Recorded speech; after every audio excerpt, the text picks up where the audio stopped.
Okay, and one last thing, man, I want to talk about, man. Okay,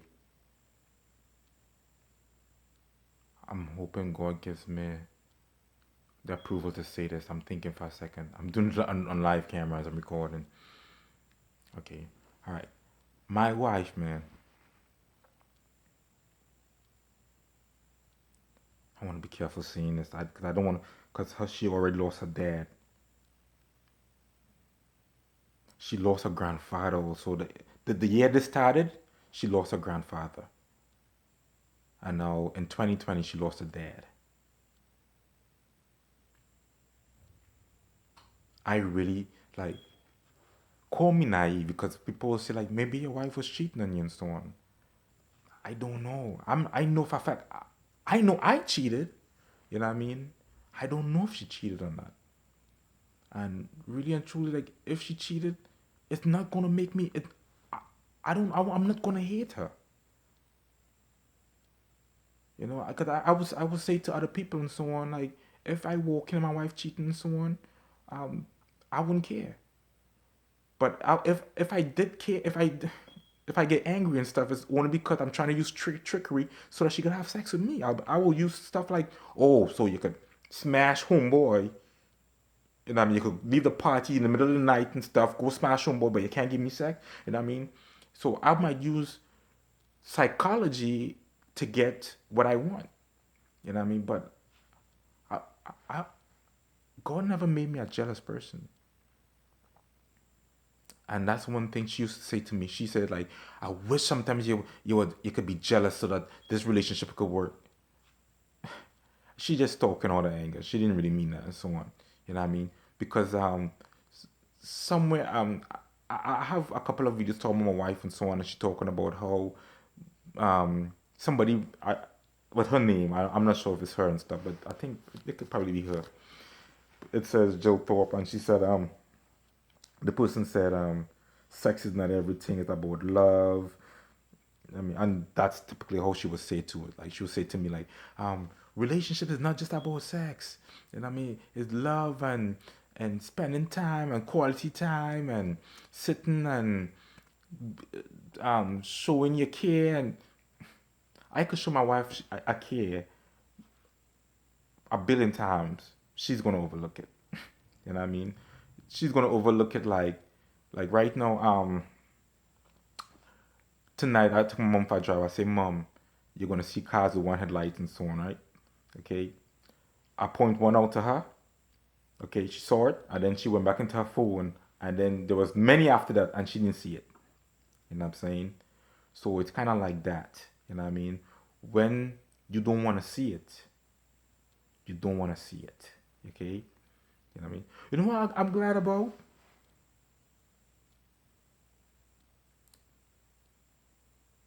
Because there is people who participate in this program knowingly or unknowingly.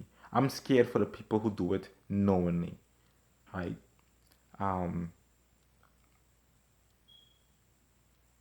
my mom think my wife did me dirty and stuff, and she said like, "Oh, that's witchcraft. How could you say um, you care about your husband and put him out the house and so on?" And I mean, you're telling me, like basically, like my mom was under the impression that I was gonna get put back into my house after court and so on. And after court, and I mean, no, I couldn't get back into my house and stuff. My wife was really adamant, really headstrong on me not getting back in that house.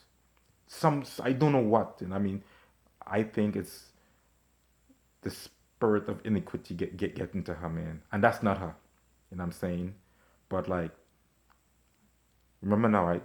The workers of the devil represents the devil. Always remember that. Okay, my wife is a good person. She's a really good person. Okay, if the devil is pushing me to kill somebody and I kill somebody, I have to get punished by that, right? So the workers of the devil have to get the punishment of the devil. Okay, I think that's why my wife father died, yo. You know what I mean? I don't want to call nasty stuff on her and so on, but I have all authority to speak the truth and nothing but the truth. Okay, if for instance, like This is gonna be heresy. If God come right now, and God slashed my foot off, and He said, "Don't tell nobody that," I have to tell the truth. Like, that's God now, and I'm saying He's the architect, right? But He can't send me to hell for saying, "Well, God, you did slice my arm and step in my shoes," and you know what I mean. I have to speak the truth. You know what I mean? Like, we live in a world. Even the gods use trickery. Not my God though. My God said He's the way, the truth, and the light. He's the truth, the way, and the light. Everybody else use trickery. Everybody use trickery. That's crazy. That's why Christ is the real God. And I'm glad my third eye is open. I see a guy on a Hebrew channel said, if people talk about your third eye opening and stuff, close, that's evil. No, that's not evil, man. Okay, they will say pork is evil, pork is evil. Pork ain't evil, man. Right? People who don't know about it, they will be scared about it. It's just like a firearm. You know what I mean? Like, we all indigenous people and stuff, man. We all caveman people. Somebody come with a fire, pop, and make it a loud noise. Everybody go run hide. Oh God, that's the devil, that's the devil. But tell you something, right? The reason why, and I'm glad I get to live in America and uh, I get to experience the gun culture. The reason why Americans don't look at as firearms scary, because they're educated about firearms. The reason why Christians don't look at pork as scary, because they're educated about pork. Um, what else stuff they would say scary, man? Oh, symbols. You know what I'm saying? Right? Reason why Christians won't look at I don't know. I'm Christian. Some symbols I get scared of and so on, man. Right? But at the end of all things, man, the earth is the Lord and the fullness thereof. Okay? The devil might think he runs things on this earth and so on. Nah, man, he runs from God. Right? When there was a passage, man, when God was chasing the demon out of the man, out of these two possessed people and so on, right? They asked, "Hey, could we go into the pigs?" Because they know He's the man. They know Christ is the master of all masters, man. Okay, Christ is the man for real, and I'm glad I got to be part. I'm glad without actually seeing, because all I knew was this is the Spirit of God, and when you're looking at Spirit, you don't even know what Spirit representing what.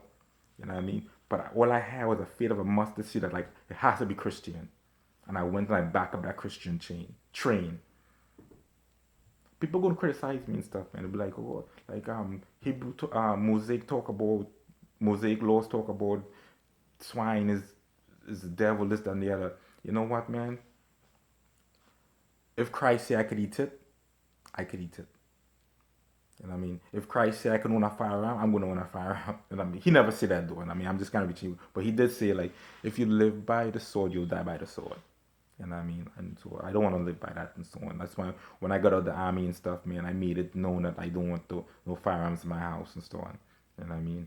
But when I was placed in this program, I kind of doubted that. I felt like if I had a firearm, I could have scared them away by busting shots, especially when the 3 trucks pass in front of my house and so on. You know what I mean? I'll let them know, like, I mean matters, yo. Okay, I might be African American. I don't have much rights in Watertown, New York, and Jefferson County. But as long as I stand on my property, I will exalt my rights. You know what I mean? But I'm glad I didn't have a firearm. You know what I mean? Because looking back at everybody else who failed, man, where they fail, I succeeded. I am the African American version of Akiva. You know what I mean? And if you know the story about Rabbi Ben Akiva, I mean, he went in peace. He walked into the garden with peace. He left in peace. And that's what I did. Because I didn't have no firearm. So basically, when this whole started now, look at me as walking into this in peace. And I get to leave in peace. Because one, I'm not on no medicine. I mean, Everybody like, okay, you're schizo, you're schizo. Like some guy called Chief Handler or whatever. You know what I mean? He's gonna be talking stuff like, you're schizo, oh, you mourn and so on. Right? I bet you, if it's just a computer taunting me and so on, that computer gonna blow up. If it's a real person behind that account and so on, that person gonna drop dead. And I'm not calling death on that person. But because I represented, because remember now, those who do the work of the devil get punished like the devil. If I'm doing the work of God, who is the truth now, the way, and the light. I mean, he's my message. He's my master. He sent me. I represent him. Right? He doesn't play games. Like you touch one of his, he reacts like an animal. So, Chief Handler, good luck to you. Good luck to you and good luck to all your people. You could have the best sidekicks, the best magic, the best Metatrons that you could possibly have and so on. I have the ultimate. I have the king of all kings, power of all power. You can't touch him. Nothing you guys could do could touch him. And I represented him. That's why I'm still alive to this day. So all the car accidents, I'm still alive. All the IEDs, you name it, I'm still alive to this day.